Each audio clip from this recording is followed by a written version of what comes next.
Astaghfirullah. Alhamdulillah wassalatu wassalamu ala Rasulillah wa ala alihi wa sahbihi wa mawalah wa la hawla wa la quwata illa billahi wa ba'du. Alhamdulillah, di malam hari ini kembali kita bermajelis ta'lim di tempat yang insyaallah diberkahi Allah Subhanahu wa taala. Salawat dan salam kita hadiahkan kepada Rasul kita Nabi besar Muhammad sallallahu alaihi wasallam. Lanjutkan kajian kita, masih membahas tafsir daripada juz amma dan termasuk pada surah Al-Laili. Suratul Lail ini berdasarkan tertib Al-Quran adalah surat yang ke-92 dengan jumlah ayat 21, kemudian jumlah kalimat 71 dan jumlah huruf 312. Dan surat ini adalah surat Makkiyah. Ma'asyiral muslimin yang dimuliakan Allah Subhanahu wa taala, surat Lail ini secara umum menggambarkan kepada kita tentang kondisi dakwah Nabi sallallahu alaihi wasallam di kota Mekah. Dan kita tahu Nabi sallallahu alaihi wasallam diutus itu di tengah kegelapan tauhid, kegelapan keyakinan dan juga akhlak. Maka Nabi sallallahu alaihi wasallam tampil memberikan cahaya di tengah-tengah orang-orang kafir Quraisy, membawa hidayah Allah Subhanahu wa taala. Di sini Allah Subhanahu wa taala berfirman, A'udzu billahi minasyaitonir rajim. Bismillahirrahmanirrahim. Wal laili idza yaghsha. Wan nahari idza tajalla. Wa ma khalaqadz dzakara wal untha. Demi malam apabila yaghsha, menutup cahaya siang, dan demi siang apabila tajalla, menjadi terang benderang, dan demi penciptaan laki-laki dan juga perempuan. Di dalam surah Lail ini Allah Subhanahu wa taala bersumpah dengan 3 sumpah. Pertama bersumpah dengan malam, yang kedua bersumpah dengan siang, dan bersumpah dengan penciptaan manusia dari laki-laki dan perempuan. Dan kita tahu bahwa surat setelah dan sebelumnya juga kurang lebih bersumpah dengan itu. Wasyamsi wa duhaha, demi matahari dan juga demi waktu duha. Wal qamari idza talaha, dan juga bersumpah dengan bulan.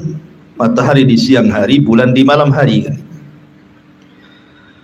Kemudian juga ayat setelahnya, wadduha wal laili idza saja, demi waktu duha dan demi malam juga. Jadi surat berturut-turut 3 surat ini bersumpah tentang waktu. Dan sering saya ulang-ulang bahwa Allah Subhanahu wa taala ketika bersumpah dengan makhluknya, berarti makhluk yang dijadikan sumpah itu sangat istimewa, karena tidak semua makhluk dijadikan sumpah. Dan Allah Subhanahu wa taala ketika bersumpah dengan makhluknya sesuai dengan kehendaknya. Tapi makhluk tidak boleh bersumpah kecuali kepada Allah. Anda tidak boleh bersumpah dengan siang, dengan malam, dengan matahari dan bulan, karena barang siapa yang bersumpah dengan makhluk Allah dikategorikan menyekutukan Allah. Rasul mengatakan, man halafa bi ghairillahi faqad asyrak. Barang siapa yang bersumpah kepada selain Allah, berarti dia telah melakukan kesyirikan. Baik, tentang masalah asbab nuzul daripada suratul Lail ini, ada yang mengatakan bahwa asbab nuzul suratul Lail ini adalah kisah Abu Dahdah. Kisahnya seorang sahabat yang bernama Abu Dahdah, sebagaimana diriwayatkan oleh Ibnu Abi Hatim dari Ikrimah dari Abdullah ibn Abbas radhiyallahu anhuma. Jadi zaman Nabi SAW ada seorang laki-laki dari kalangan munafikin memiliki kebun kurma, memiliki sepetak tanah, di situ ada pohon kurma yang banyak. Tiba-tiba kemudian ada sedikit tanah yang masuk ke tanah dia, diklaim miliknya anak yatim. Anak yatim mengklaim bahwa ada tanah itu, sepetak sedikit yang nempel di tanah dia, miliknya anak yatim. Akhirnya kemudian terajukanlah ke mahkamah. Rupanya anak yatim itu kalah dan tanah itu milik orang munafik. Maka ketika itu terdengarlah oleh Abu Dahdah al-Ansari radhiyallahu anhu. Kemudian dia ingin menggantikan tanah itu. Maksudnya membeli dari orang munafik, biarkan tanah sepetak kecil yang nempel di tanah dia itu kasihkan kepada anak yatim. Akhirnya kemudian datanglah Abu Dahdah ini kepada Nabi SAW, kemudian merundingkan, bagaimana kalau seandainya aku beli sepetak tanah kecil itu untuk anak yatim. Dia mengatakan, ya Rasulullah, wahai Rasul, apakah saya harus membeli tanah itu dan engkau janjikan kepadaku satu petak tanah di surga? Maka Nabi SAW mengatakan, na'am, ya. Kalau engkau membelikannya, maka aku akan berdoa Allah akan berikan kau sepetak tanah di surga. Akhirnya Abu Dahdah pun datang kepada orang munafik itu. Kemudian dia pun mengganti tanah anak yatim itu. Dari sini kemudian turun ayat wal laili idza yaghsha sampai kepada fasanu yassiruhu lil yusra. Ada sebagian ulama bahwa asbab nuzul tentang kisah Abu Dahdah ini didhaifkan oleh para ulama. Tetapi yang benar bahwa asbab nuzul yang sahih tentang suratul Lail ini adalah kisahnya Abu Bakar Siddiq radhiyallahu anhu. Kisahnya Abu Bakar Siddiq radhiyallahu anhu, di mana Abu Bakar Siddiq radhiyallahu anhu terkenal di awal-awal permulaan Islam itu menginfakkan banyak harta untuk perjuangan Islam. Salah satunya adalah banyak memerdekakan budak-budak yang masuk Islam yang masih di bawah tekanan orang-orang Quraisy, seperti memerdekakan Bilal ibn Rabah, kemudian Zunairah, kemudian Khabbab ibn Arad, dan banyak lagi sederetan budak-budak yang kemudian dimerdekakan Abu Bakar Siddiq radhiyallahu anhu. Sampai-sampai Abu Quhafah, bapaknya masih kafir ketika itu, memprotes gitu ya perbuatan Abu Bakar Siddiq. Ngapain kalau engkau hendak membeli budak, belilah budak yang kuat-kuat tenaganya supaya bisa digunakan untuk bekerja. Kok membeli budak yang lemah-lemah untuk apa? Maka kemudian Abu Bakar menjawab pernyataan ayahnya dan mengatakan, a'taqtuhum liwajhillah. Wahai bapakku, aku memerdekakan mereka itu untuk lillahi ta'ala, karena Allah subhanahu wa ta'ala. Dari sinilah Allah Subhanahu wa taala turunkan ayat wasayujannabuhal atqa alladhi yu'ti ma lahu yatazakka wa ma li ahadin 'indahu min ni'matin tujza illa ibtigha'a wajhi rabbihil a'la wa la sawfa yarda. Turun petikan akhir-akhir dari surah Al-Lail ini. Dan Allah akan menjauhkan orang yang bertakwa dari api neraka. Maksudnya Abu Bakar, yang telah menghabiskan hartanya untuk membersihkan jiwanya, dan dia tidak ingin mendapatkan balasan di dunia, dia hanya hendak mendapatkan balasan Rabb-Nya yang maha tinggi, dan kelak dia akan mendapatkan keridhaan Allah. Inilah asbab nuzul yang dikuatkan para ulama, bahwa asbab nuzul suratul Lail ini adalah kepada Abu Bakar As-Siddiq radhiyallahu anhu. Akan tetapi bagaimanapun kaidah Quran, sering saya ulang, al-ibratu bi umumi lafdila bi khususi sabab. Bahwa ibrah, pelajaran dalam Al-Quran itu bukan sebab khususnya surat ini turun kepada siapa, tetapi umum lafaz daripada Al-Quran itu mencakup siapapun yang tersifati dalam ayat-ayat dalam surat ini. Siapapun masuk, kalau memiliki sifat-sifat, baik sifat baik atau sifat buruk yang terdapat dalam suratul Lail. Baik, kita masuk pada tafsirnya. Disebut suratul Lail karena memang di permulaannya Allah bersumpah dengan lail. Wal laili idza yaghsha. Makanya suratnya disebut surah Lail. Sering Allah memberikan Al-Quran diberikan nama surat itu dengan permulaan surat biasanya, seperti surat Duha karena ada lafaz wadduha, gitu ya. Surah Asy-Syamsi karena ada lafaz wasyamsi wadduhaha. Termasuk di sini juga bahwa disebut suratul Lail karena memang di permulaannya ada sumpah Allah wal laili idza yaghsha. Maka surat ini disebut suratul Lail. Ayat yang pertama di sini Allah Subhanahu wa taala bersumpah dengan malam. Wal laili idza yaghsha. Wan nahari idza tajalla. Ketika Allah Subhanahu wa taala menyebut kalimat lail menggunakan fi'il mudhari. Idza yaghsha, ghasyiya yaghsha.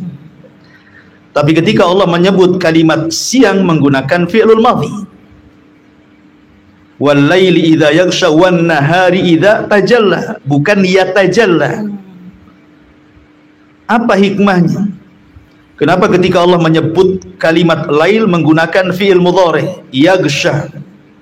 Datangnya malam itu menutup semua siang sehingga datang kegelapan. Tapi sebaliknya ketika datang siang juga kemudian datang terang benderang yang menyingkap malam. Kita tahu bahwa fi'il mudhari itu sifatnya lebih umum dibandingkan fi'il madhi. Karena malam itu lebih luas dibandingkan siang. Malam itu lebih luas dibandingkan siang. Mungkin kalau dibuat persen itu, gelap itu 99%, terang itu cuma 1% saja. Jadi alam semesta ini dengan berbagai macam galaksinya itu lebih ke gelap dibandingkan ke terang. Karena terang itu hanya ada di bumi saja kan gitu ya, dengan adanya sinar matahari. Karena alam semesta ini lebih banyak gelapnya dibandingkan siangnya, dibandingkan terangnya maksudnya. Terang itu hanya di bumi saja. Dan di sini menunjukkan bahwa kegelapan itu sering diistilahkan dengan kejahatan. Kegelapan itu sering diistilahkan dengan kemaksiatan. Makanya ketika Allah mengatakan wal laili idza yaghsha, diisyaratkan bahwa kejahatan sebelum diutusnya Nabi SAW, kesyirikan dan berbagai macam maksiat selain daripada syirik itu menyeluruh di dunia. Sebagaimana menyeluruhnya gelap di alam semesta. Maka datang Nabi SAW yukhrijuhum minadh-dhulumati ilan nur, mengeluarkan mereka dari kegelapan menuju cahaya. Dan ketika cahaya itu lebih sedikit dibandingkan gelap menunjukkan bahwa kemaksiatan itu lebih banyak dibandingkan ketaatan. Nabi SAW harus menghadapi berbagai macam kemungkaran, mulai dari kesyirikan sampai kemaksiatan, ada semuanya. Datangnya Rasul SAW membawa cahaya kepada umat, dan Allah sebutkan dalam sumpah, wal laili idza yaghsha wan nahari idza tajalla. Tapi dalam surah Duha justru dibalikan, wadduha wal laili idza saja. Kenapa dalam surah Duha Allah Subhanahu wa taala mendahulukan siang dibandingkan malam? Tapi dalam suratul Lail Allah dahulukan malam dibandingkan siang, kan gitu ya. Maka para ulama mengatakan bahwa disebut al-lail didahulukan dibandingkan siang dalam surah Lail, sementara dalam surah Duha justru dibalik. Para ulama mengatakan lima kana al-muqsim alaihi huna sa'yul insan wa ghalibuhul ma'asi. Karena muqsam alaihi yang dijadikan sumpah, ketika Allah Subhanahu wa taala menyebutkan sumpah, wal laili idza yaghsha wan nahari idza tajalla wa ma khalaqadz dzakara wal untha, maka muqsamnya yang dijadikan sumpahnya adalah inna sya'yakum lasyatta, menceritakan tentang usaha manusia yang berbeda-beda. Ada manusia itu yang berjalan di jalan Allah, ada manusia itu yang berjalan di jalan syaitan. Dan ghalibnya umumnya gitu ya, manusia itu berjalan di atas jalan syaitan umumnya, dibandingkan berjalan di jalan Allah Subhanahu wa taala. Umumnya manusia itu cenderung melakukan kemaksiatan dibandingkan ketaatan. Makanya didahulukan malam baru kemudian siang. Berbeda dalam surah Ad-Duha, Allah dahulukan siang baru malam, karena dalam surah Duha itu yang dijadikan muqsam alaihnya itu, yang dijadikan sumpahnya adalah bicara tentang sejarah Nabi, dakwah Nabi, kelembutan Nabi. Makanya Allah Subhanahu wa taala mendahulukan siang baru kemudian malam. Intinya bahwa di sini Allah Subhanahu wa taala bersumpah dengan malam, kemudian bersumpah dengan siang. Faedahnya adalah di mana kegelapan itu lebih banyak dibandingkan terangnya. Maknanya kemaksiatan lebih meluas dibandingkan orang yang melakukan ketaatan. Dan sesuai dengan fakta juga bahwa malam itu lebih banyak orang jahat dibandingkan orang yang qiyamul lail, kan? Makanya kenapa Allah Subhanahu wa taala berfirman dalam surah Muawwidhataini, qul a'udzu birabbil falaq, salah satunya adalah min syarri ghasiqin idza waqab. Kita disuruh untuk berlindung dari ghasiq. Ghasiq itu artinya malam hari. Kenapa kita disuruh berlindung dari malam hari? Karena kejahatan di malam hari itu menguat. Semua ada. Tukang sihir beraksi di malam hari, para perampok juga banyak beraksi di malam hari, ahli maksiat juga yang minum khamr, yang berzina, yang menghabiskan waktunya untuk hawa nafsunya, kebanyakan di malam hari. Karena memang kegelapan itu ataupun maksiat itu lebih banyak dibandingkan ketaatan.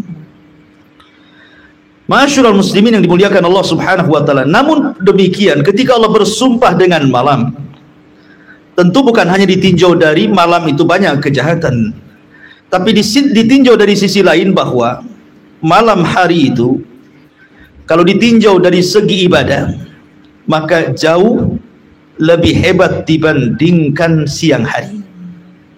Kenapa? Satu, ibadah di malam hari itu umumnya lebih mendekati keikhlasan dibandingkan ibadah di siang hari. Oh, ria sama siapa malam-malam? Gak ada orang nonton. Antum sholat malam, siapa yang nonton antum? Kecuali antum live pakai Facebook ya. Tapi umumnya ibadah di malam hari itu mendekati kepada ikhlas. Ini satu. Makanya kalau kita lihat, ketika saya bercerita kepada antum kisah Husain ibn Ali ibn Husain ibn Abi Talib, atau dikenal dengan Zainul Abidin, ketika dia difitnah bahwa dia seorang yang bakhil, padahal keturunan Husain, cucu Nabi SAW. Orang kaya kok bakhil katanya. Rupanya setelah meninggal barulah kemudian orang-orang tahu bahwa dia orang yang paling dermawan di kota Mekah. Karena kebiasaan Zainul Abidin ini rahimahullahu ta'ala, kalau berinfak itu di malam hari. Dia membawa gandum, kemudian meletakkan di pintu-pintu fuqara'ul Madinah, orang-orang fakir kota Madinah, tanpa sepengetahuan mereka. Pokoknya selalunya Zainul Abidin meletakkan gandum di depan pintu mereka, kemudian pergi. Keesokan harinya orang miskin membuka pintu, sudah ada gandum dan sudah dituliskan, ini infak untuk kamu dari hamba Allah. Dan beliau tahu kapan habisnya gandum itu. Jadi kalau sudah habis, datang lagi, naruh lagi gandum di situ. Tidak ada yang tahu kecuali Allah Subhanahu wa ta'ala. Tapi setelah meninggal dunia, tidak ada gandum lagi di rumah-rumah fuqara'ul Madinah. Kemudian mendapatkan kabar dari orang yang memandikan jenazah Zainul Abidin bahwa terdapat kapalan di pundaknya karena suka mengusung gandum di pundaknya setiap kali hendak bersedekah. Dari sini Nabi SAW bersabda, sadaqatus sir tudfi'u ghadaba rabbi, bahwa sedekah yang diam-diam itu bisa memadamkan kemurkaan Allah. Dari sini malam itu bisa mendekatkan keikhlasan gitu ya. Kemudian yang kedua, bahwa ibadah di malam hari itu asyakku ala nafsi, butuh perjuangan, berhajat kepada perjuangan gitu ya. Beda kalau siang, karena malam hari itu terkadang cuaca dingin, malas bangun, ya kan? Ngantuk berat, malas bangun. Lagi mimpi enak, tiba-tiba bangun, ya kan? Jadi malam hari itu perlu mujahadah, perlu adanya kesungguhan. Tentu ketika orang berlebih dalam kesungguhan, akan berlebih dalam pahala ya. Kemudian yang ketiga, ibadah di malam hari itu mazid tadabburin wa tafahumin, ada penambahan tadabbur dan juga pemahaman. Di malam hari itu orang untuk merenung itu lebih khusyuk dibandingkan di siang hari. Di malam hari itu orang mudah menangis. Makanya Nabi SAW pernah menangis dari ba'da isya sampai fajar.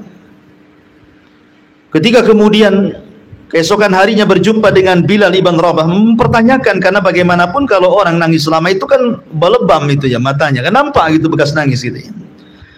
Maka Rasul mengatakan, ketika ditanya wa mayubkika ya Rasulullah, apa yang membuat anda menangis wahai Rasul?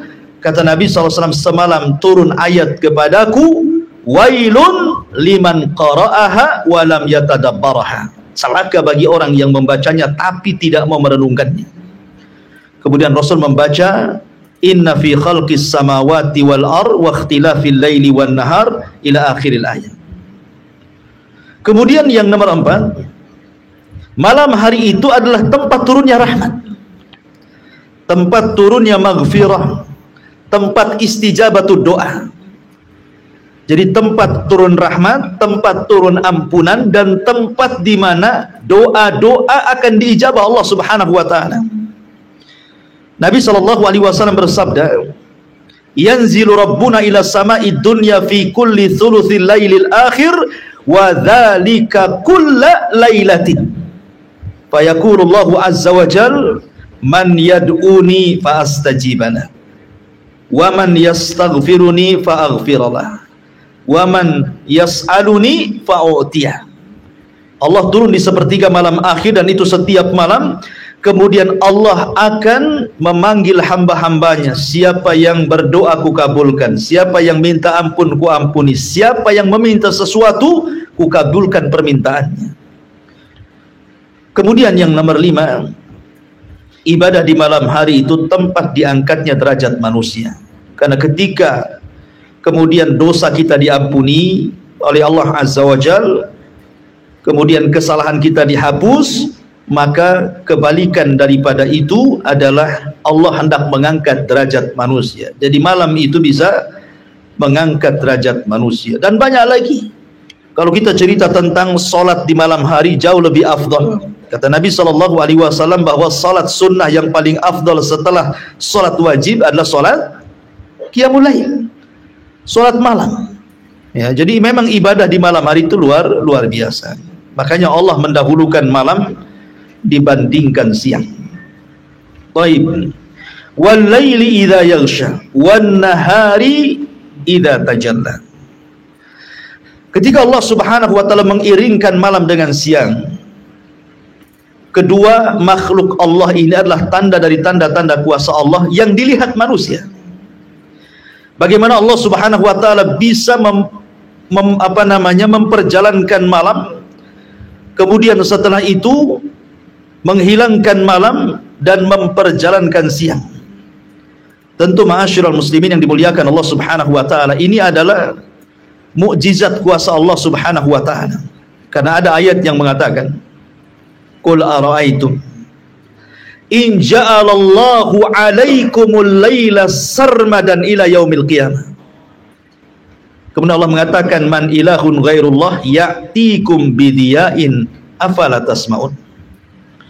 Qul ara'aitum in ja'alallahu 'alaikumun nahara sarmadan ila yaumil qiyamah man ilahun ghairullah ya'tikum bil laili taskununa fi afala tubsirun. Coba Allah menyindir dengan firman-Nya, bagaimana pendapat kalian kalau seandainya Allah jadikan kepada kalian itu malam terus nggak ada siangnya? Coba bayangkan, kalau Allah jadikan tidak ada cahaya sama sekali, gelap terus sampai kiamat dibangkitkan. Pertanyaannya, adakah Tuhan selain Allah yang mampu mendatangkan cahaya?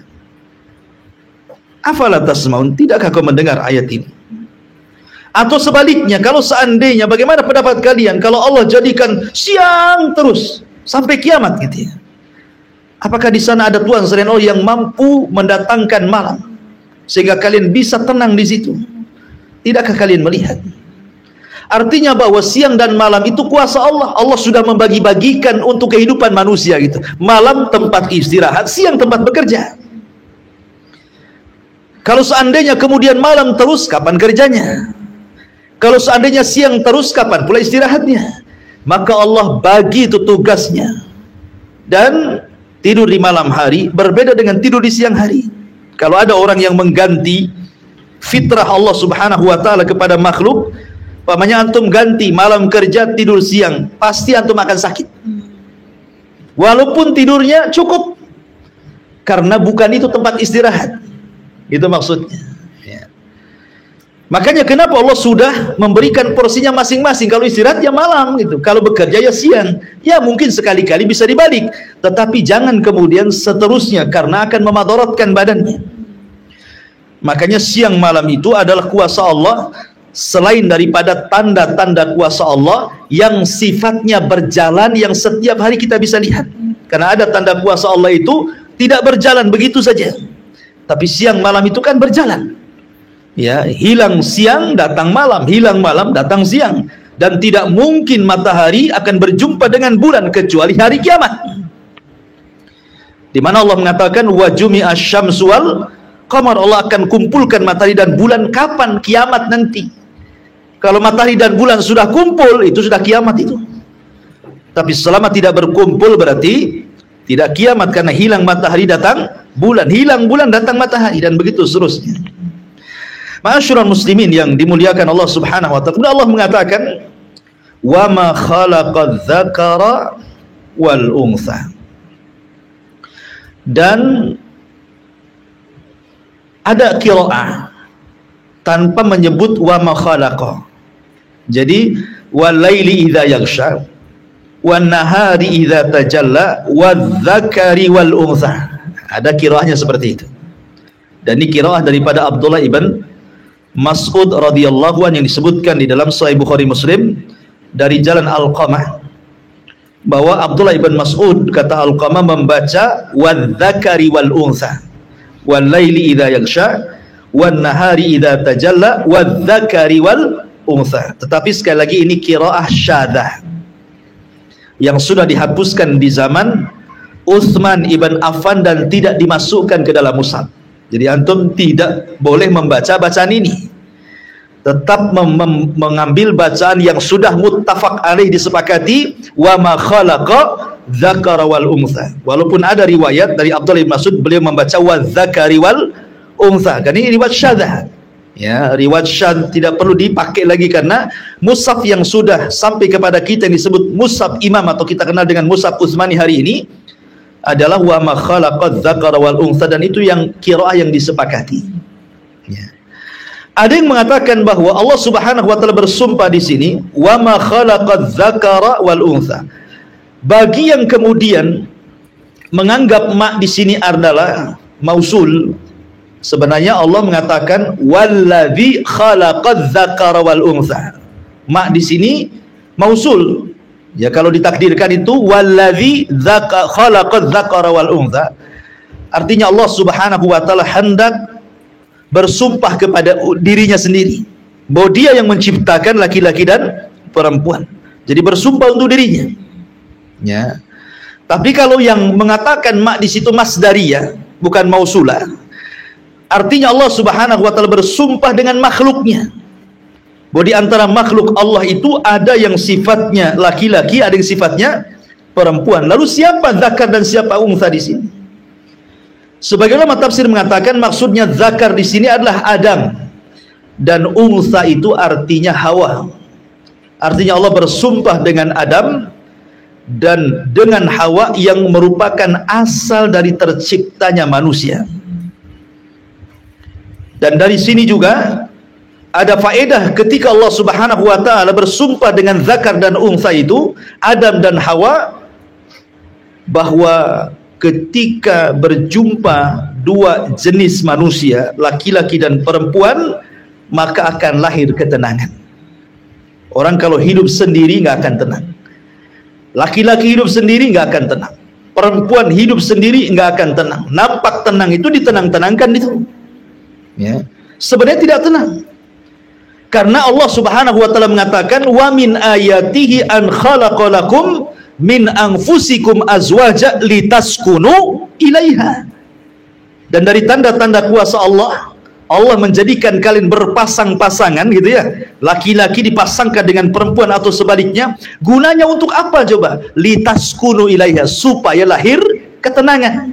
Dari ketenangan itulah wa ja'ala bainakum mawaddah, lahir cinta. Mawaddah warahmah, lahir rahmah, kasih sayang. Ya. Wa ja'ala bainakum mawaddatan wa rahmah inna fi dzalika laayatin liqaumi yatafakkarun. Dan dari sini juga lahir faedah tentang seorang laki-laki itu harus memiliki kesabaran kepada perempuan. Kenapa? Ketika Allah Subhanahu wa taala ciptakan Adam dari tanah, Hawa tidak setiap dari tanah kan? Kan bisa saja Allah ciptakan Adam dari tanah, Hawa juga dari tanah. Tetapi Allah Subhanahu wa taala tidak takdirkan seperti itu. Yang tercipta dari tanah itu cuma Adam. Inna rabbakum wahid wa inna abakum wahid kullukum min Adam wa Adamun min turab. Rabb kalian satu, buyut kalian satu, dia tercipta dari tanah. Cuma Adam yang tercipta dari tanah itu. Adapun Hawa tercipta dari siapa? Dari Adam. Kapan? Ketika Adam tertidur. Sengaja penciptaan Hawa itu ketika Adam tertidur. Sebab kalau Adam sedang bangun, kemudian diambil tulang rusuk yang paling atas, yang paling bengkok, yang dekat dengan jantung itu, tentu Adam akan tidak suka dengan Hawa pasangannya. Akan merasakan sakit kan. Tapi ketika kemudian Adam sedang tidur, diambil tulang rusuknya itu, tanpa sadar tahu-tahu sudah ada ciptaannya, sehingga tidak ada kebencian Adam kepada Hawa. Karena kan tidak tahu kan, tidak terasa, tahu-tahu sudah diciptakan saja tulang rusuknya. Tapi kalau dia sedang sadar diambil tulang rusuknya kan sakit, bisa saja dia benci kepada pasangannya. Makanya dibuat seperti itu. Lah ketika Hawa kemudian bagian daripada Adam, berarti seolah-olah istri itu bagian daripada suami. Nah, disitulah diperlukan kesabaran. Karena Rasul mengatakan khuliqatil mar'atu min dila'in, diciptakan wanita itu dari tulang yang paling bengkok, kan itu ya. Tulang rusuk yang paling bengkok itu. Kalau antum paksa, patah dia. Kalau antum biarkan, tetaplah si bengkok dia. Makanya fastausul nisa'i khairan. Tetap kita berwasiat kepada laki-laki, kata Rasul, sabar, berbuatlah kebaikan kepada wanita kalian, terus arahkan mereka. Karena wanita itu karena diciptakan dari tulang rusuk yang dekat dengan jantung, sehingga nalurinya lebih ke perasaan. Lain dengan Adam dan para laki-laki turunannya lebih kepada akal. Beda orang mengikuti akal, beda orang mengikuti perasaan. Kalau orang mengikuti perasaan, kalau sedih sekali, kalau senang sekali sampai lupa diri, itu perasaan, ya kan? Tapi kalau akal tidak. Senang itu ada batasnya, sebagaimana sedih juga ada batasnya. Makanya hak talak dalam pernikahan itu ada pada laki-laki, bukan ada pada perempuan. Kalau hak talak ada pada perempuan, mungkin setiap hari di PA Pengadilan Agama itu numpuk orang yang cerai itu. Kalau diberikan kepada perempuan, karena perempuan tersulut sedikit saja perasaannya, dah cerai aja bang, selesailah dia, kan itu ya. Tapi hak cerai ada pada laki-laki. Laki-laki itu berakal, dia melihat kesian istrinya, atau mungkin tidak kesian istrinya, kesian anaknya, atau tidak mungkin tidak kesian sama anaknya, malu dengan tetangganya, malu dengan keluarganya, malu dengan instansinya, masihlah dia berpikir panjang itu, ya kemana-mana, ya. Akhirnya kemudian tidak jadi bercerai. Ya. Ini yang pertama, zakar dan unsa di sini artinya Adam wal Hawa. Penafsiran yang kedua, maksud zakar dan unsa itu mencakup semuanya, baik manusianya ataupun binatangnya atau tumbuh-tumbuhannya, ya kan? Makanya ketika ada sebagian tumbuh-tumbuhan itu yang tidak berbuah kecuali dikawinkan, seperti kurma kan, atau salak, kan harus dikawinkan dulu kan, baru berbuah banyak kan. Kalau nggak dikawinkan ya segitu saja hasilnya. Ya, jadi bersumpah dengan semua makhluk Allah bahwa pasti makhluk Allah itu berpasang-pasangan. Ada siang, ada malam, ada matahari, ada bulan, ada laki-laki, ada perempuan, ada lautan, ada daratan, ada gelap, ada siang, ada terang, dan begitu seterusnya. Ya, Allah hendak mengumumkan semua makhluknya seperti itu. Tapi ada juga yang mengatakan tidak, bahwa zakar dan unsa itu adalah khusus untuk manusia, bukan Adam dan Hawa saja, tapi semua turunannya. Sesiapa yang taat kepada Allah dan juga taat kepada Rasulnya dari laki-laki dan perempuan, maka dia masuk kepada wa ma khalaqadz dzakara wal unsa. Jadi laki-laki yang taat, perempuan yang taat, masuk dalam sumpah Allah Subhanahu wa taala. Ini tiga penafsiran yang disebutkan para ulama. Lah, Allah bersumpah dengan tiga sumpah ini untuk apa? Apa muksamnya? Muksam alaihinya itu, yang jadikan sumpahnya itu apa? Maka Allah Subhanahu wa taala menyebutkan jawab qasamnya, inna sa'yakum lasyatta. Inna sa'yakum lasyatta. Sesungguhnya setiap usaha manusia di dunia ini berbeda-beda. Padahal tujuannya satu. Wa ma khalaqtul jinna wal insa illa liya'budun. Ini kan tujuannya nih. Tidaklah aku ciptakan jin dan manusia kecuali untuk beribadah. Dan Rabb kita satu juga. Dan kita diciptakan semua karena untuk ibadah. Tapi kenyataannya kan tidak. Bermacam-macam tuh orang hidup di dunia itu. Ada yang memang seumur hidupnya betul-betul dia mencari keridhaan Allah. Ada yang sepanjang hidupnya dia hanya mencari keridhaan untuk dirinya saja. Tapi ada juga orang yang dalam hidupnya mencari tidak ridha Allah, tidak keridhaan dirinya, kepuasan dirinya, tapi untuk orang lain. Itulah manusia kan. Ada yang selama hidupnya betul-betul ikhlas, apapun yang dia lakukan karena Allah. Ada yang selama hidupnya hanya mencari kepuasan diri saja. Dia ibadah itu kalau menguntungkan saja. Ya. Ada juga ibadah itu tidak karena Allah, tidak karena dirinya, tapi karena orang. Ya. Riya gitu ya. Jadi macam-macam orang hidup itu. Makanya manusia di dunia ini ada tiga golongan. Pertama muqarrabun. Yang kedua al-abrar. Yang ketiga zalimun li nafsi. Yang pertama muqarrabun, yang disebut dengan as-sabiqun as-sabiqun ulaikal muqarrabun. Dan Allah katakan thullatun minal awwalin wa qalilun minal akhirin. Jadi ada orang yang sabiqun as-sabiqun, betul-betul selama hidupnya itu dia gunakan untuk berlomba-lomba dalam kebaikan. Mana ada pintu kebaikan dia masuk di situ. Ada pintu sedekah, langsung bersedekah. Ada pintu qiyamul lail, dia langsung bergerak untuk sholat malam.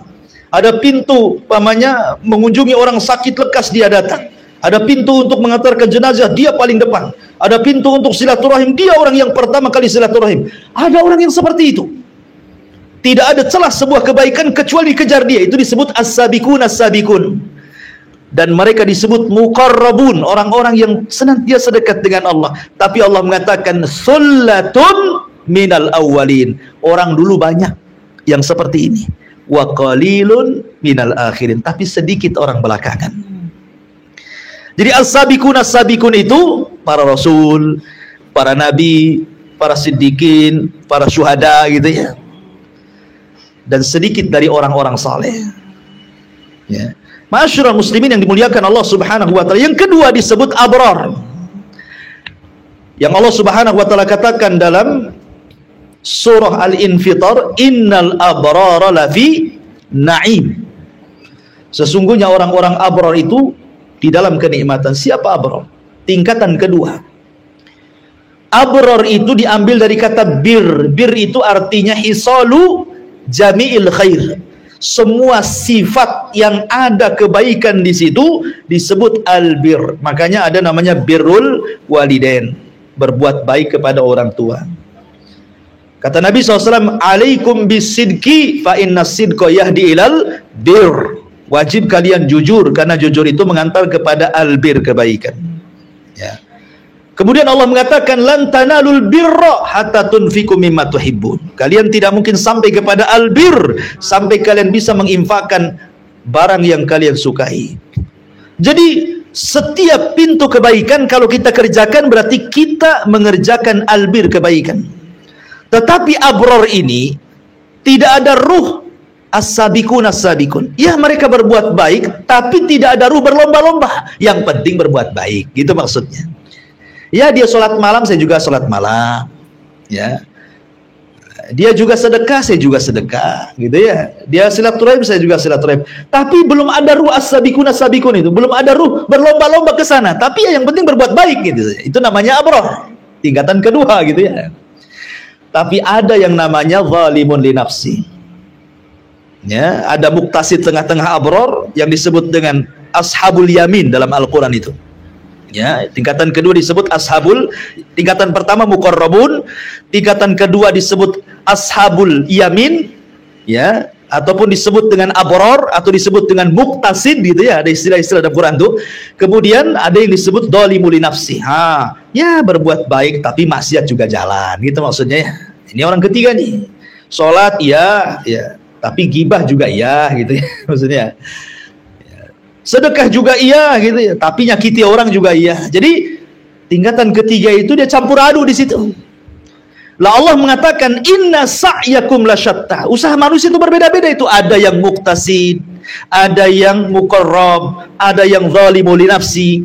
Ya, makanya kenapa dalam sebuah hadis yang dikeluarkan atau yang disahihkan oleh Syekh Nasiruddin Al-Albani rahimahullahu taala dari sahabat Abu Malik Al-Asy'ari radhiyallahu an, kata Nabi SAW, isbagul wudu syatrul iman walhamdulillah tamla'ul mizan wa tasbihu wa takbiru yamla'us samawati wal ard wassalatu nurun wazzakatu burhanun wassabru diya'un wal qur'anu hujjatun laka au alaika. Di sini syahidnya, kullun nas yagdu fabai'u nafsahu famu'tikuha au mubikuha. Kata Nabi SAW, menyempurnakan wudhu itu separuh daripada iman. Ucapan alhamdulillah memberatkan timbangan. Tasbih dan takbir itu pahalanya bisa memenuhi langit dan bumi. Solat itu cahaya, zakat itu bukti, kesabaran itu penerangan, dan Quran itu bisa jadi hujah kepada kita atau menjadi hujah kepada kita. Kemudian Rasul mengatakan kullun nas, setiap manusia yagdu, bepergian, fabai'un nafsa, maka ada yang menjual dirinya kepada Allah Subhanahu wa taala, betul-betul dia habiskan waktunya untuk Allah Subhanahu wa taala. Famu'tikuha, berarti dia memerdekakan dirinya dari siksa Allah dan api neraka. Tetapi juga au mubikuha, Ada juga manusia itu yang merusak dirinya sendiri, akhirnya mengingkari keridhaan Allah dan cenderung memilih neraka dibandingkan surga. Itulah manusia yang berjalan di permukaan bumi itu kan, ada yang cari surga, ada yang cari neraka gitu ya. Sudah tahu itu pintu neraka, masuk juga di situ. Sudah tahu pintu surga, tapi malas juga masuk di situ. Begitulah sifat manusia, karena surga itu dipagari dengan hal-hal yang tidak disukai, sementara neraka itu dipagari dengan hal-hal yang penuh dengan syahwat dan disukai manusia. Maka Allah mengatakan inna sya'yakum lasyatta. Kemudian Allah Subhanahu wa taala menjelaskan gambaran bahwa manusia itu macam-macam bentuknya. Seperti apa gambarannya? Allah mengatakan fa amma man a'ta wattaqa wa saddaqa bil husna fasanuyassiruhu lil yusra. Ini gambaran yang pertama. Gambaran yang kedua, wa amma man bakhila wastaghna wa kadzdzaba bil husna fasanuyassiruhu lil usra. Allah Subhanahu wa taala mengatakan, adapun orang-orang yang memberikan hartanya di jalan Allah kemudian bertakwa, membenarkan adanya pahala yang terbaik, maksudnya surga, maka kami kelak akan menyiapkan baginya jalan yang mudah. Adapun orang yang bakhil dan merasa dirinya cukup serta mendustakan pahala terbaik, maka kelak kami akan menyiapkan baginya jalan yang sukar, yang sulit. Perhatikan di sini, wa amman a'ta, barang siapa yang memberi. Kalimat a'ta, memberi, ini tidak mesti harta. Artinya yang punya harta, berikan dengan hartanya. Yang punya jabatan, gunakan dengan jabatannya. Pamannya dia menjadi pejabat di kota Batam ini. Kemudian dengan jabatannya, mumpung dia menjabat di situ, dia tolong masjid, ya kan? Dia tolong pesantren. Nggak usah bayar WTO lah pesantren ini. Itu dimudahkan, contohnya gitu ya. Ya. Ataupun mungkin para pejabat ini dengan jabatannya dia mempermudah dakwah. Dibuat undang-undang di masjid-masjid, dibolehkan dakwah, diundang-undang tidak boleh ada minuman keras gitu ya, dengan jabatannya. Ya, jadi dia mempermudah dengan jabatannya itu. Atau mungkin dengan waktunya, antum memang sibuk bekerja, tapi ketika ada waktu-waktu yang luang, waktu libur, bukan tuh jalan-jalan, justru di waktu libur itu dia gunakan waktunya untuk banyak zikir, beribadah, hadir di majelis ilmu dan begitu seterusnya. Ya, bukan sebaliknya, waktu libur ini kesempatan maksiat kan gitu ya. Bahkan berangan-angan kapanlah minggu datang katanya. Pas hari Minggu tak pula hadir di sini, hadirnya pula di Nagoya umpamanya. Jadi ada orang-orang yang betul-betul dia memang mengorbankan waktunya, memberikan waktunya. Ada orang-orang yang memberikan seluruh daya upayanya. Ya, makanya ada ayat yang mengatakan, "Qul innas salati wa nusuki wa mahyaya wa mamati lillahi rabbil alamin." Katakan, ya Muhammad, sesungguhnya salatku, penyembelihanku, seluruh hidupku dan matiku, aku serahkan kepada Allah. Fa amman a'ta, ada yang memberikan seperti itu, semua kehidupannya untuk Allah. Tapi ingat, wattaqa, biasanya yang bisa melakukan itu karena dasar takwa. Kalau tidak punya takwa, tidak mungkin memberikan sesuatu seperti itu. Sebab kalau orang tidak bertakwa kepada Allah Subhanahu wa taala, walaupun ada jalan untuk silaturahim, dia akan susah untuk silaturahim. Sudah ada nih handphone, pulsa banyak, tak mau juga silaturahim nelpon. Ya kan? Gitu. Allah lapangkan. Ada jalan untuk sedekah, tapi tidak ada takwa, yang tidak juga sedekah dia. Ya. Ada waktu untuk qiyamul lail, tapi karena takwanya lemah tidak juga berdiri qiyamul lail gitu ya.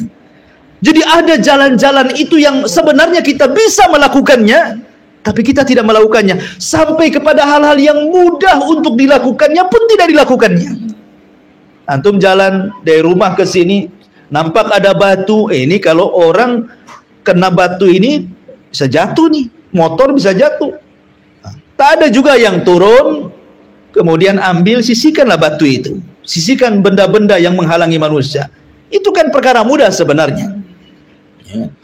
Jadi sampai kepada jalan-jalan yang mudah pun kalau tidak ada takwa itu, ya seperti itu. Contoh saya dengar ada kemarin tadi itu apa tuh, oli yang numpah di jalan gitu. Saya lihat ada video, ada satu polisi sedang nyiram-nyiram pakai pasir itu. Satu polisi. Seolah-olah itu tugas polisi. Bukan, itu tugas kita semua sebenarnya kan. Karena ini kalau orang lewat situ itu celaka itu. Bukti banyak orang jatuh kan. Tapi yang lewat-lewat nggak peduli. Itu sudah ada orang yang tugas gitu ya. Belum terbukti itu maksudnya karena tidak ada takwanya di situ. Makanya kun Allah Subhanahu wa taala mengatakan fa amma man a'ta wattaqa. Kemudian wasaddaqa bil husna. Yang menguatkan a'ta itu adalah dua. Pertama takwa, yang kedua saddaqa bil husna. Apa sih saddaqa bil husna itu? Membenarkan bahwa perbuatannya itu akan dibalas berlipat ganda. Orang kalau yakin dia sedekah satu akan dilipat gandakan 700 kali lipat, saya yakin orang itu pasti bersedekah setiap hari. Karena dia ingat ada balasan. Ya kan? Samalah kalau antum suruh bekerja, bos mengatakan, kamu kalau besok mau melembur, saya lipatkan gaji kamu 7 kali lipat. Oh, nggak pulang, nggak berani tuh. Ya, 2 hari tak pulang, tak apa bos katanya.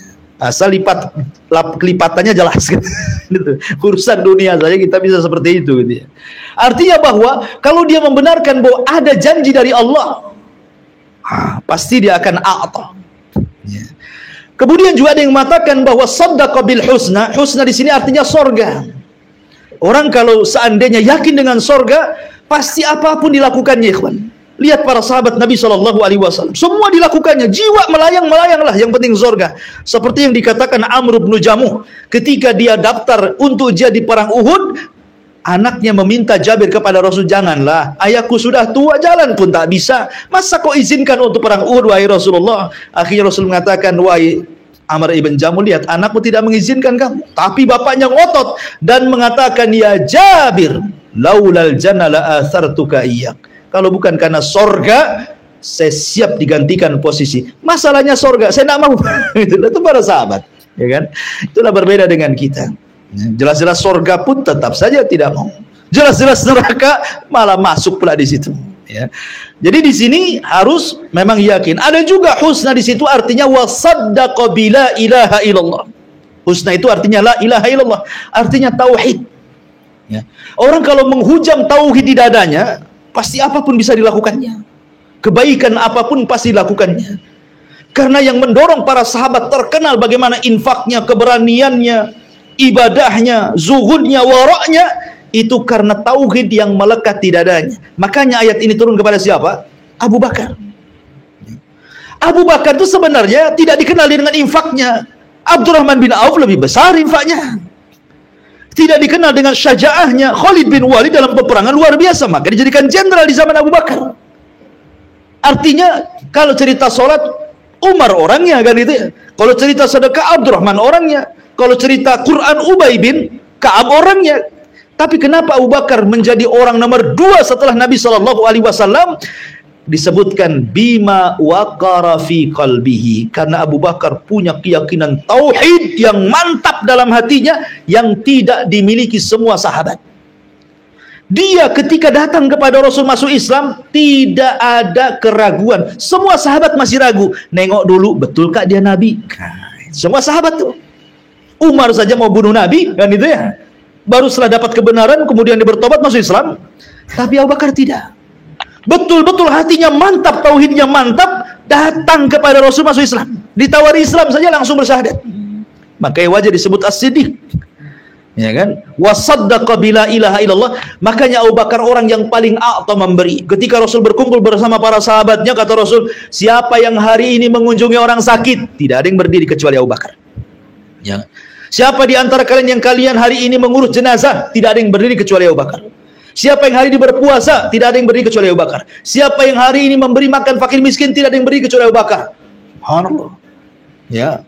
Maka kata Nabi SAW, siapa yang memiliki 4 hisal dalam satu hari, dia mengunjungi orang sakit, dia memberi makan fakir miskin, dia mengantar jenazah, dia berpuasa, wajabat lahul jannah. Maka wajib dia masuk surga katanya. Ya. Makanya ketika Rasul menyebutkan jumlah pintu sorga, Abu Bakar bertanya, apakah aku bisa masuk dari semua pintu itu wahai Rasul? Kata Rasul, ya, aku berharap engkau masuk dari semua pintu, karena semua kebaikan kau lakukan. Itu karena saddaqa bila ilaha illallah. Tapi sebaliknya, wa amamam bakhil, Siapa yang bakhil? Bakhil ini sifat yang paling buruk yang ada pada manusia. Makanya kalau antum punya anak perempuan, jangan dikawinkan sama orang bakhil. Walaupun dia sholat malam, walaupun dia ahli puasa, walaupun dia sedekah. Kalau sedekah itu lawan bakhil ya. Bagus dia. Maksudnya kalau dia ibadahnya kuat tapi bakhil, jangan berkawan dengan dia. Karena orang bakhil itu mengantarkan kepada kekufuran. Makanya lihat, wa amma man bakhila wastagna. Biasanya orang bakhil merasa cukup. Merasa cukup artinya apa? Dia menyandarkan hidupnya dengan kekayaan, makanya dia bakhil. Ya kan? Dia merasa kekayaannya bisa mengekalkan dirinya. Makanya Allah mengatakan jama'a amalan wa addada yahsabu anna malahu akhlada. Oh, itu orang bakhil tuh. Ya. Orang yang ngumpul-ngumpulkan harta pasti dihitung-hitung tuh. Kalau sudah dihitung-hitung pasti merasa dia kekal dengan hartanya, karena istagna, merasa cukup dengan hartanya. Makanya dahulu di zaman jahiliyah, Abu Lahab ketika dia mendengar suratul Lahab, saya selana rong zatalahab, bahwa dia akan masuk ke neraka yang menyala-nyala, dia kumpulkan tuh tokoh-tokoh dan mengatakan, kalau yang dikatakan si Muhammad benar, saya akan masuk neraka. Tenang saja, aku punya harta banyak, aku tebus neraka itu dengan hartaku, katanya kan. Makanya Allah mengatakan ma'agna anhu maluhu wa makasab. Nggak ada harta bisa menolong dia, nggak ada manfaat harta dan keturunannya. Jadi di sini Allah Subhanahu wa taala ingin mengatakan jalan yang kedua yang disebut dengan syatta di situ. Jalan yang kedua orang yang bakhil. Bakhil, punya waktu tidak untuk ibadah, punya jabatan tidak ada untuk dakwah, punya harta ya untuk poya-poya, waktu-waktu dan kehidupannya dihabiskan untuk bercanda. Bakhil dia, menyerahkan dirinya kepada Allah, itu bakhil. Ada orang yang seperti ini. Padahal ikhwan, kalau kita lihat di dunia ini, satu hari itu 24 jam. Satu hari 24 jam. Kalau kita kumpulkan jam-jam itu, zuhur sekian menit, asar sekian menit, maghrib sekian menit, isya sekian menit, subuh sekian menit, wudunya sekian masjid, jalannya kita ke masjid sekian masjid, itu nggak sampai 1 jam. Ya coba antum, hitunglah antum yang merasakan itu satu hari ini. Antum maghrib berapa menit, hitung. Kemudian nanti ditambah lagi dengan isyanya, ditambah dengan subuhnya, ditambah dengan zuhurnya, ditambah dengan asarnya, ditambah dengan wudunya, ditambah dengan jalannya. Nggak ada sampai 1 jam, ikhwan. Jadi 24 jam waktu yang berlalu dalam sehari itu cuman anggaplah 1 jam kita ini beribadah kepada Allah. Lah yang 23 jamnya kemana? Nah itu pertanyaannya kan. Ya. Terkadang ada orang yang itu masih ibadah, jelas-jelas ibadah itu kan. Itu saja kita memberikan untuk Allah itu sebenarnya hanya 1 jam. Gimana yang tidak ibadah gitu maksudnya? Oh, yang ibadah saja sedikit tuh dalam 1 hari kita ini serahkan kepada Allah. Ya. Ma'asyiral muslimin. Jadi jalan manusia itu seperti itu, ada yang kufur, ada yang syukur. Kadang-kadang begini, kawan, saya contohkan. Antum kecelakaan, naudzubillah. Ini contoh saja. Malam-malam jam 1. Nggak ada orang, nggak ada yang nolong. Antum sendiri itu. Tiba-tiba datang mobil, nolong antum, dibawa ke rumah sakit. Kata dokter ini kalau nggak ditolong bisa mati. Ya. Akhirnya yang nolong ini dia yang biayai, padahal bukan yang nabrak, dia kecelakaan sendiri. Sampailah akhirnya nyawanya terselamatkan, dia pun sehat. Kira-kira nih, kalau dia sudah sehat, lupa nggak dengan kebaikan orang yang nolong? Nggak akan lupa. Pasti dia akan ingat terus, akan berterima kasih, kalau bukan karena kamu udah mati aku ini. Tapi ada orang, ikhwan, yang tidak pernah mengingat kebaikan Allah. Pada Allah yang menciptakan kita loh. Allah yang ngasih rizki, Allah yang ngasih kehidupan, Allah yang ngasih kebahagiaan, sampai kepada pengetahuan, jadilah kita pejabat ini. Tidak ingat juga sama Allah, tapi sama orang yang berbuat baik bisa ingat dia. Ya. Itulah manusia itu, kadang-kadang ada kufur, ada syukur namanya. Dan itu bagian daripada inna sa'yakum lasyatta, gitu maksudnya. Fa amma man bakhila wastagna wa kadzdzaba bil husna. Dia pun mendustakan, tidak ada balasan, tidak ada sorga, tidak ada tauhid gitu ya. Makanya Allah mengatakan fasanu yassiruhu lil yusra, yang satunya fasanu yassiru lil usra. Perhatikan di sini 2 kalimat. Yang satu fasanu yassiruhu, ada hu di sini. Hu itu dhamir. Ya, kata ganti dia. Dhamir ghaib, kembali kepada siapa? Man. Hu ini kembali kepada man. Dalam bahasa Jawanya man itu sopo wonge, itu diartikan bahasa Jawa itu.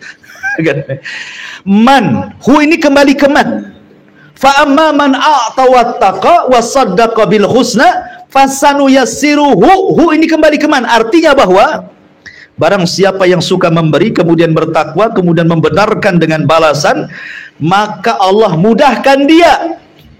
Maksudnya dia itu yang memberi, yang bertakwa dan membenarkan surga, semua kehidupannya dimudahkan. Itu maksudnya. Allah tidak mengatakan fasanuyassiru lil yusra.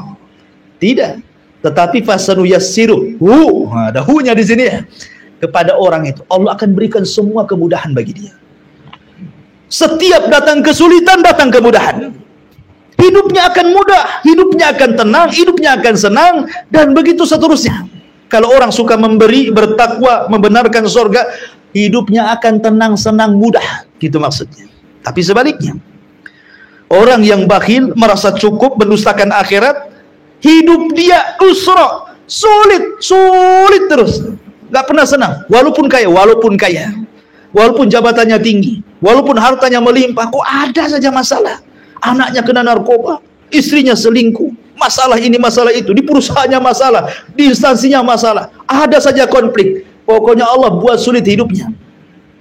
Ada juga yang menafsirkan bahwa kalimat fasanu yassiruhu lil yusra atau fasanu yassiru lil usra maksudnya begini, bahwa siapa yang memberi, bertakwa, membenarkan akhirat, maka Allah akan tutup kehidupannya dengan husnul khatimah. Makna fasanu yassiruhu itu maksudnya Allah akan tutup kehidupannya dengan husnul khatimah. Tapi siapa yang bakhil, merasa cukup dirinya, mendustakan akhiratnya, fasanu yassirul usra, artinya Allah akan tutup dengan su'ul khatimah, dengan buruk akhir kehidupannya. Maksudnya apa? Kalimat fasanu yassiruhu artinya Allah sudah mudahkan jalan dia untuk ibadah, maka Allah mudahkan lagi untuk melakukan ibadah yang lainnya. Dia sudah mudah sholat wajib 5 waktu, Allah mudahkan untuk sholat sunnah di siang hari. Ketika dia dimudahkan sholat sunnah di siang hari, dia bisalah melakukan sholat sunnah di malam hari. Ketika dia Allah mudahkan zakat, Allah mudahkan untuk bersedekah. Ketika dia mudahkan haji, Allah mudahkan dia umrah. Ketika dia mudahkan, Allah mudahkan puasa Ramadan, dia pun dimudahkan puasa Senin Kamis, Ayyamul Bid, kemudian puasa Daud, dan begitu seterusnya. Jadi ibadah melahirkan ibadah, ibadah melahirkan ibadah, sehingga karena ibadah satu melahirkan ibadah kedua melahirkan ibadah ketiga, dan seperti itu kehidupannya, maka dia akan ditutup dengan ibadah. Itu maksudnya. Tetapi kalau dia bakhil, merasa cukup, berdusta dengan akhirat, Allah sudah mudahkan melakukan maksiat, maka dari satu maksiat melahirkan maksiat yang lain, dari satu maksiat melahirkan maksiat yang lain, dari satu maksiat melahirkan maksiat yang lain, akhirnya Allah tutup dengan kemaksiatan hidupnya. Allah persulit dia ibadah, Allah mudahkan dia maksiat gitu. Makanya Allah mengatakan apa? Nuwallihi ma tawalla. Kami palingkan sesuai keinginan dia berpaling. Ya kan? Falamma zagu azagallah. Apabila dia berpaling, sekalian Allah palingkan. Itu maksudnya ya. Ya. Jadi Allah itu tidak memalingkan orang kecuali setelah dia berpaling. Jangan pula kemudian berhujah dengan kelompok Jabariyah bahwa maksiatnya saya karena kehendak Allah. Ya, Allah yang menciptakan maksiat, sebagaimana Allah juga menciptakan kebaikan. Tapi Allah hanya menciptakan maksiat, tapi tidak redha orang yang melakukannya, dan Allah memerintahkan berbuat baik, dan Allah redha orang yang melakukannya. Allah hanya buka saja jalan. Fahadainahu najdain, ada 2 jalan, terserah kau mau memilih yang mana, mau kufur atau mau iman, kan itu. Itu kehendak kita, bukan karena kehendak Allah. Kemudian Allah mengatakan, setelah Allah mengatakan fasanu yassirul usra wa ma yugni anhu maluhu idza taradda, wa ma yugni anhu maluhu idza taradda, dan hartanya tidak bermanfaat baginya apabila dia telah binasa. Inna alaina lal huda wa inna lana lal akhiratu wa inna lana lal akhiratu wal ula. Dan sungguh kewajiban kami memberikan petunjuk, dan sungguh kepunyaan kamilah akhirat dan juga dunia. La yaslaha illal ashqa.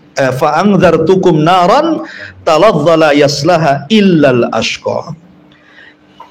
Ada yang mengatakan bahwa wa may yughni anhu maluhu idza taradda. Ini turun kepada Ubay ibn Khalaf. Ubay ibn Khalaf. Ubay ibn Khalaf ini di zaman jahiliyah terkenal ahli berniaga. Ahli berniaga. Businessman. Sukses, ya. Kaya raya. Hidupnya hanya untuk berbisnis. Ubay ibn Khalaf ini. Tapi dia kufur, tidak beriman kepada Nabi, dan digunakan kekayaannya untuk menyerang Nabi. Makanya Rasul mengatakan, barang siapa yang meninggalkan sholat 5 waktu, maka mereka akan dikumpulkan bersama Qarun, bersama Harun, bersama Qarun, bersama Fir'aun, bersama Haman, dan bersama Ubay ibn Khalaf. Kenapa Rasul mengatakan siapa yang meninggalkan sholat 5 waktu dan tidak menjaganya, dikumpulkan dengan Qarun karena harta biasanya melalaikan sholat, dikumpulkan dengan Fir'aun karena kekuasaan melalaikan sholat, dikumpulkan dengan Haman perdana menteri karena menjilat penguasa itu bisa melalaikan sholat, dan dikumpulkan dengan Ubay ibn Khalaf karena berniaga, berbisnis itu rata-rata melalaikan sholat. Baru jual cilok saja sudah malas sholat. Itu baru jual cilok tuh. Baru jual cincau aja malas sholat. Gimana kalau jadi bos ciloknya gitu ya. Artinya perniagaan itu melalaikan. Makanya Allah mengatakan, wa may yughni anhu maluhu idza taradda. Enggak ada manfaatnya loh harta itu kalau sudah binasa. Apa manfaatnya? Ini semakna dengan ayat ma aghna anni maliya halaka anni sultaniya. Duhai kiranya harta yang kubanggakan enggak ada manfaat kalau sudah masuk kuburan. Duhai kiranya jabatan yang tinggi yang aku banggakan di dunia enggak ada manfaat juga kalau aku sudah masuk kuburan, kata Allah. Umar bin Abdul Aziz ketika dia berziarah kubur, kemudian dia menangis di akhir-akhir hayatnya. Kemudian dia membaca ayat ini. Ma aghna anni maliya halaka anni sultaniya, sambil memandang kuburan. Duhai kiranya harta yang kubanggakan kalau aku masuk di situ tidak ada gunanya harta itu. Duhai kiranya kepemimpinan yang aku banggakan kalau aku masuk ke situ tidak akan ada gunanya, kata Umar bin Abdul Aziz. Ya. Ma'asyiral muslimin yang dimuliakan Allah Azza wa Jal, makanya ketika Rasul bertanya tentang harta apa? Maluka ma akalta fa afnaita wa ma labista maluka ma akalta fa afnaita. Hartamu yang kau makan pasti habis, dan apa yang kau pakai pasti usang. Wa ma tasaddaqta fa abqaita. Harta yang kau sedekahkan itulah yang bermanfaat untuk kehidupanmu. Makanya orang kalau dikubur ada 3 perkara yang mengikuti kekuburan kan. Pertama keluarganya, yang kedua hartanya, yang ketiga amalnya. Adapun keluarganya pasti meninggalkannya. Seberapa jam lah antum tinggal di kuburan habis kuburkan kuburan itu? Sebentar saja. Apalagi kalau hujan deras, habis kuburkan pulang. Dan itu ya, nggak ada semenit saja. Kemudian harta jadi rebutan ahli waris dia. Berarti yang masuk ke dalam liang lahat itu apa? Amal dia kan itu. Makanya Allah sindir di sini kepada Ubay ibn Khalaf itu, wa may yughni anhu maluhu idza taradda. Padahal inna alaina lal huda. Kami loh sudah kasih petunjuk di dunia ini. Sudah kasih jalan, ya. Ini jalan yang baik, ini jalan yang buruk. Wa inna lana lal akhiratu wal ula, dan kalian tahu bahwa dunia itu di genggamanku, akhirat juga sama. Kalau seandainya Allah tidak takdirkan kalian tidak akan kaya, tidak akan kaya. Karena yang memberikan kekayaan, kerajaan, kekuasaan itu Allah. Ya, semua dari Allah Subhanahu wa taala. Yu'ti mulkahu man yasha. Allah memberikan kekuasaan kepada orang itu karena kehendaknya, bukan karena kehendak dia gitu ya untuk berkuasa. Kalau Allah tidak berkehendak, tidak akan terjadi. Lalu apakah kemudian orang yang dilimpahkan kekayaan dan jabatan tanda Allah sayang? Tidak, bukan tanda sayang, karena yang namanya harta jabatan itu berserikat antara mukmin dan kafir. Orang jahat kaya, orang juga beriman kaya. Orang jahat jadi penguasa, orang yang beriman juga berkuasa. Lalu apa faedah yang berserikat seperti itu? Makanya kalau seandainya dunia ini ada manfaat walaupun sayap nyamuk, kata Rasul, maka orang kafir tidak akan diberi minum walaupun satu teguk air dalam gelas. Tapi karena dunia tidak ada manfaatnya, makanya orang kafir sesuka-suka dia di dunia. Ad-dunya sijnul mu'min wa jannatul kafir. Dunia ini penjara bagi orang yang beriman dan sorga bagi orang kafir. Lalu kenapa orang kafir, orang fasik kok diberikan kekayaan jabatan yang tinggi? Ingat, sanastadrijuhum min haitsu la ya'lam. Itu istidraj. Sengaja Allah buat kayak gitu. Sampai pada titik tertentu Allah akan azab dia kalau tidak bersyukur dengan kekayaan dan jabatannya. Baik. Nah, Allah mengatakan, fa anzartukum naran talazza la yaslaha illa al-ashqa alladzi kadzdzaba wa tawalla. Aku peringatkan kalian dengan neraka yang menyala-nyala. Aku peringatkan kalian dengan neraka yang menyala-nyala.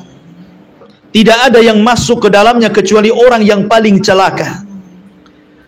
Siapa orang yang paling celaka? Alladzi kadzdzaba wa tawalla. Orang yang mendustakan lagi berpaling dari ajaran Allah dan Rasulnya. Masyarul muslimin yang dimuliakan Allah Azza wa Jalla, Nabi pernah berkhutbah. Dalam sebuah khutbahnya beliau berteriak, fa anzartukum naran taladha. Peringatkan kalian dengan neraka yang menyala-nyala. Terkadang dakwah Rasul itu ada yang sifatnya targhib, ada yang sifatnya tarhib.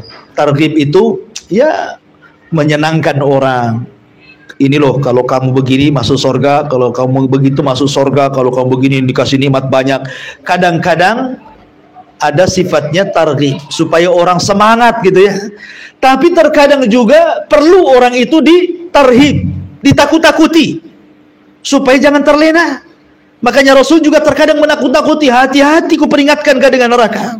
Makanya di awal dakwah Rasul di Bukit Safa itu, ketika Nabi Shallallahu Alaihi Wasallam berdiri di Bukit Safa, kata Rasul, percaya enggak kalau seandainya aku katakan ini orang kafir Quraisy belum tahu dia Nabi, hanya baru desak-desuk saja kabarnya. Rasul ingin meyakinkan kerabat-kerabat yang masih kafir dari kalangan Bani Hashim itu, apakah masih yakin bahwa dia itu Shadiqul Amin? Makanya dia mengatakan, percaya nggak kalau saya katakan di balik bukit ini ada tentara berkuda menyerang kalian besok hari atau sore hari? Mereka mengatakan, ya percaya wahai Muhammad, ma jarrabna alaina al-kadzib, karena engkau tidak pernah berdusta kepada kami. Artinya Rasul masih diyakinkan bahwa dia ucapannya masih didengar. Tetapi ketika Rasul mengatakan, percaya nggak kalau seandainya di belakang kalian ada azab yang menanti kalian? Mereka terdiam. Kemudian Rasul mengatakan, kalau kalian ingin selamat dari azab itu, qulu la ilaha illallah tuflihun. Katakan la ilaha illallah, karena akan selamat dari azab itu. Tiba-tiba Abu Lahab mengatakan, oh untuk ini kau kumpulkan rupanya. Celaka semua hari ini untukmu wahai Muhammad. Maka turunlah tabbat yada abi lahab wa tab. Ya. Kemudian Nabi SAW mengatakan kepada semua kerabat-kerabatnya, termasuk kepada putrinya Fatimah, ya Fatimah binta Muhammadin saluni ma syi'ti la ugni anki minallahi syai'ah. Hei Fatimah, kalau urusan dunia minta apa saja aku kasihkan oleh abimu, tapi kalau urusan akhirat aku tidak bisa menyelamatkan kecuali amal kalian. Dari sini Rasul mengatakan, man batta'a bihi amaluhu lam yusri bihi nasabuhu. Orang yang lambat amalnya tidak bisa dikejar nasabnya. Tidak bisa mentang-mentang nasab Nabi, Habib, Ahbab gitu, Habaib. Percuma berbangga dengan nasab kalau amalannya tidak mengejar nasabnya. Karena syarat masuk surga tidak mesti jadi Habib, gitu maksudnya. Tidak mesti dia turunan dan gabung dalam Habaib, tidak mesti. Walaupun kita hormati mereka, karena mereka keturunan Nabi SAW, kalau betul turunan Nabi kan begitu. Karena bagaimanapun ada hadis yang mengatakan, mal'un man nasaba li ghairi abi. Dilaknat orang yang mengaku-ngaku kepada keturunan tertentu padahal bukan turunannya. Kita berusunan, oke lah kalian keturunan Nabi, kita hormati. Tapi bukan karena nasab kalian itu masuk surga. Kenapa? Karena Allah yang mengatakan fala ansaba yauma idzin bainahum. Pada hari kiamat terputus nasab. Enggak ada nasab pada hari kiamat itu. Oh ya Allah, saya kan masih kerabat dia, kenapa kau sisihkan aku di sini? Tidak ada. Fala ansaba yauma idzin, fala ansaba bainahum yauma idzin. Tidak ada nasab pada hari itu. Ya, artinya terputus nasab. Berarti yang ada adalah amalannya, gitu maksudnya. Maka di sini ada targhib dan juga tarhib. Fa anzartukum, apa itu? Oh, taib. Fa anzartukum naran talazza. La yaslaha illal ashqa alladzi kadzdzaba wa tawalla. Maksud kadzdzab, mendustakan, maksudnya mendustakan Nabi Muhammad SAW. Wa tawalla artinya berpaling dari keimanan kepada Allah, keimanan kepada Rasulnya, ketaatan kepada Allah, ketaatan kepada Rasulnya, dia berpaling. Makanya Rasul mengatakan, semua umatku, kullu ummati yadkhulunal jannah, semua umatku pasti masuk surga, illa man aba, kecuali orang yang aba, enggan. Ketika itu sahabat mengatakan, bahasa kitanya, bodoh kali orang itu kok nggak mau masuk surga. Kenapa wahai Rasul? Kata Rasul, man ata'ani dakhalal jannah wa man asani faqad aba. Siapa yang taat kepadaku dia masuk surga, siapa yang bermaksiat kepadaku dia telah aba, enggan. Kemudian Allah mengatakan, wa sayujannabuhal atqa. Dari sinilah asbab nuzul dari suratul Lail turun kepada Abu Bakar. Wa sayujannabuhal atqa. Allah akan jauhkan Abu Bakar dari api neraka. Alladzi yu'ti malahu yatazakka, karena dia telah menghabiskan hartanya untuk membersihkan jiwanya. Wa ma li ahadin indahu min ni'matin tuzzal. Tidaklah infak dia menginginkan untuk dibalas oleh manusia, tidak. Illa ibtigha'a wajhi rabbihil a'la. Dia hanya mengharap wajah Allah yang maha tinggi. Wala saufa yarda, dalam qiraah wala saufa yurdi, ya, dan dia akan mendapatkan itu kepuasan dari Allah Subhanahu wa taala. Inilah diantara tafsir singkat dari surah Al-Lail. Taib, sebelum saya tutup, ada beberapa waktu, mungkin 5 paling lama 10 menit, silahkan kita buat tanya jawab. Atau yang mendengarkan YouTube mungkin juga bisa bertanya, bisa ditulis di kolom komentar, ya. Silakan. Siang, malam, laki-laki dan perempuan. Taib. Bagaimana laki-laki yang ada sifat perempuan? Laki-laki yang punya sifat perempuan. Iya, alhamdulillah. Ketika Allah mengatakan bahwa dunia ini berpasang-pasangan, ada siang, ada malam, ada daratan, lautan, terang, gelap, gitu ya, termasuk laki-laki dan perempuan, itu sudah fitrah. Maka tidak benar kalau seperti gay, homo, dan yang semacam mereka, gitu ya. Berarti dia keluar dari fitrah sebenarnya. Itu penyakit, bukan takdir. Ya, karena ada orang yang menganggap itu takdir. Bukan, itu penyakit. Karena Allah tidak pernah bersumpah dengan gay atau bersumpah dengan homo, enggak. Ya, Allah hanya bersumpah laki-laki dan perempuan. Ya, enggak bersumpah dengan kaum yang seperti itu. Bapak kita Adam saja sampai disandingkan dengan Hawa dan tidak diberi teman laki-laki. Hawa juga disandingkan dengan Adam dan tidak disandingkan dengan sama-sama perempuan. Baru terjadinya kisah homoseksual dan lesbi itu ketika di zaman Ibrahim. Tepatnya di zaman keponakannya Ibrahim, Lut alaihissalam, ketika diutus ke negeri Sodom.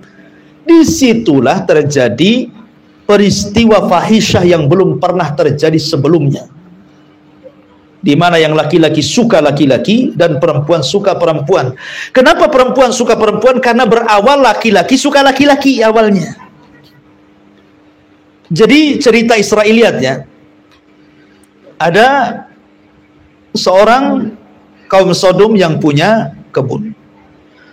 Karena kan Sodom itu kan negeri yang damai, yang penghasilannya luar biasa. Bahkan buah-buahannya itu sampai diekspor keluar.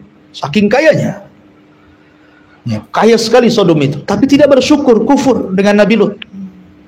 Jadi suatu ketika terjadi paceklik hebat, sehingga untuk ekspor keluar itu tidak mencukupi. Untuk dalam negeri saja tidak cukup, bagaimana akan diekspor keluar?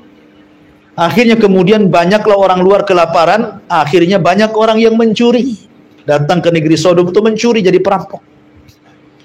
Maka syaitan datang ke salah satu tukang kebun, negeri Sodom itu.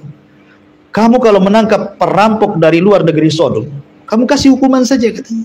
Hukumannya apa? Bayar sekian dinar, sekian uang, kemudian berzinah dengan dia. Kalau kamu mencuri, maka kamu akan kusodok, bahasanya kan gitu ya, laki-laki dengan laki-laki kan. Itu mudah-mudahan untuk memberi rasa takut. Mereka itu tidak mau awalnya, hanya untuk nakut-nakuti. Cuman setan sudah mulai mengasih mukadimah supaya takut, maksudnya gitu ya. Rupanya setan yang kasih ide, setan pula yang kemudian memulai perkara fahisyah ini. Setan ini menjelma orang ganteng sekali, dia pula pencurinya. Sengaja ditangkap oleh tukang kebun itu. Ya, sebagaimana instruksi awal harus bayar sekian dan dia harus melakukan perbuatan homo gitu ya. Ya, karena memang ganteng orangnya. Terkadang kan laki-laki yang punya sifat kewanitaan itu kadang-kadang lebih cantik pula dari istri antum. Entah disuntik sana suntik sini, udah nggak bisa bedakan lagi itu cewek itu tuh perempuan datang. Pada laki-laki kelihatannya kalau suara aslinya keluar, itu baru tahu. Nah, setan yang memulai, akhirnya merasa lezat, akhirnya terus seperti itu dilakukan, diajaklah anak-anaknya juga seperti itu, akhirnya saling mereka melakukan seperti itu, tidak ada kesukaan kepada perempuan. Nah, berhasil setan ini, setannya untuk mengelabui perempuan, dia tasyakul lagi, menjadi perempuan cantik sekali, ya kan? Kemudian menggoda salah satu dari perempuan orang Sodom. Kalau laki-laki, suami-suami kita bisa melakukan seperti itu, masa kita tidak? Gitu ceritanya. Akhirnya terjadilah lesbi kaum Sodom itu. Dari sinilah diutus Lut kepada mereka. Bahkan ditawarkan anak perempuannya, ditawarkan perempuan-perempuan, tetapi mereka juga ingkar. Justru mengusir dan mengatakan, innakum kaumun yatatoharu, jangan sok suci engkau wahai Lut, katanya. Jangan-jangan kau mau juga, itu bahasanya. Kurang ajar. Maka mereka mengatakan, la ilam tantahi ya Lut, kalau engkau tidak berhenti dari dakwahmu ya Lut, kami akan usir engkau, katanya. Makanya diazablah kaum Sodom. Jadi itu penyakit turunan, bukan itu qadha dan qadar, bukan. Bisa dirubah kok, bisa. Insyaallah bisa. Kalau ada niat banyak kok yang berhasil kok. Ya, kembali ke fitrahnya itu. Bisa. Bisa diobati, datang ke psikiater ataupun mungkin diruqyah atau diobati, bisa. Ya, yang tidak bisa itu karena dia mengikuti hawa nafsu saja. Wallahu a'lam.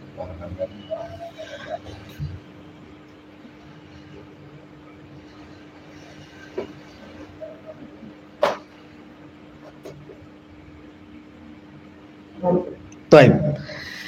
Kita cukup sampai di sini. Subhanakallahumma bihamdika asyhadu an la ilaha illa anta astaghfiruka wa atubu ilaik. Allahu ta'ala alam. Assalamualaikum warahmatullahi wabarakatuh.